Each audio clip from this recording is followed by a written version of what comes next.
This is the fourth video in the series on creating a class diagram for the manufacturing plant controller. If you haven't seen the previous 3 videos, you should watch them first. In the last video, we ended up creating product run as an association class between assembly line and product type. I asked you to look at one more piece of this first paragraph, where it says, during a product run, the assembly line makes a specified number of units of the product. We want to perhaps be able to connect the product run with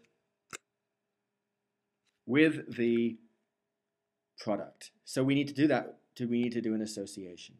So I'm going to say product run to product.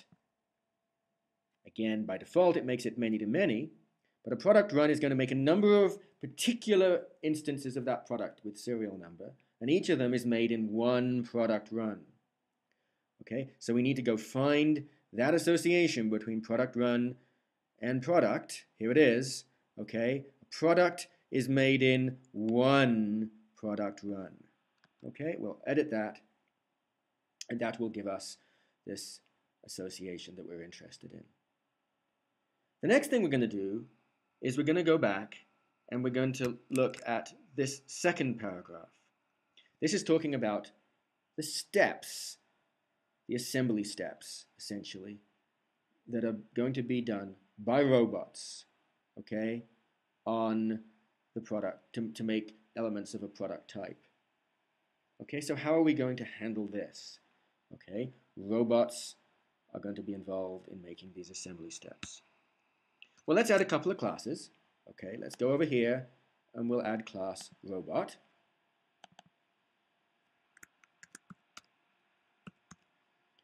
Okay, and we're also going to add class assembly step.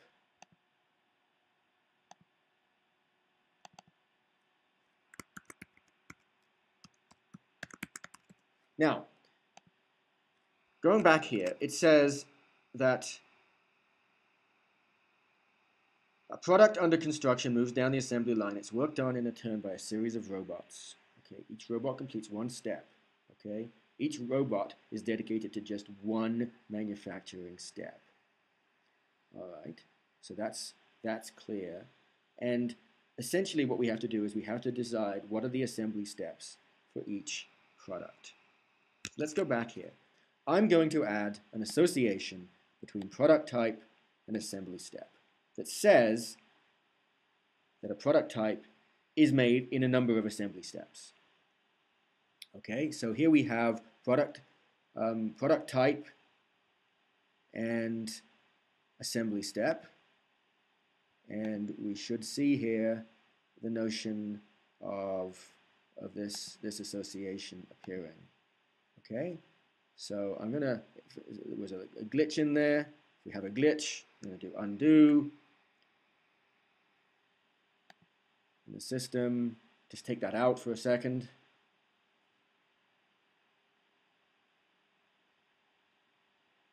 Oh, robots went away as well. That wasn't intended. I must have clicked it twice. Anyway, I'm going to go and I'm going to say product type is going to have several assembly steps down here textually. So I'm going to say that an assembly step is going to have be star dash dash one product type. Okay, and that should, in a second, put in the association that we're interested in between these two classes. Okay, I'm just going to edit this diagram a little bit and move this down there. Okay. Now, one thing I'm going to do at this point is I'm going to save my work. Okay, it says create bookmarkable URL. If anything ever happens, I would like to be able to go back and recover my work. So, and I'm also going to save my URL in the copy buffer so that I have that available. Now, let's add this robot class back again. Okay. So robots are going to be allocated to assembly steps. And essentially what I'm going to do here is I'm going to add another one of these association classes. I'm going to say here robot allocation. Okay? And I'm going to add two associations. I'm going to say that, well, let's do it down in the text. Okay? A robot is going to have some robot allocations. Or let's in fact edit this more directly here. A robot allocation is going to have one robot and one assembly step. Okay? So that says star dash dash one robot. Okay, and we'll wait for that to update on the diagram.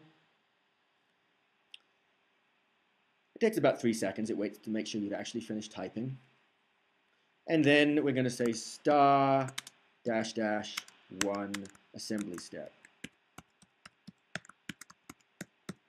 Okay, and that will create the other class that we're interested in adding.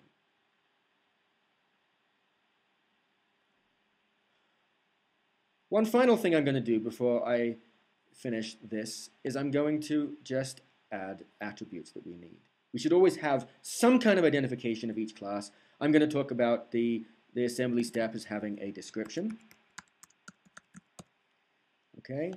I'm going to talk about the robot as having a number. Okay, robot ID number. And the robot allocation is for a time period. Okay, it's allocated to an assembly step for a particular time period. And I can say that that is going to be for a time, but let's just leave it as a string, just to be on the simple side for now. We could put a start time and an end time in there, but let's keep it simple for now.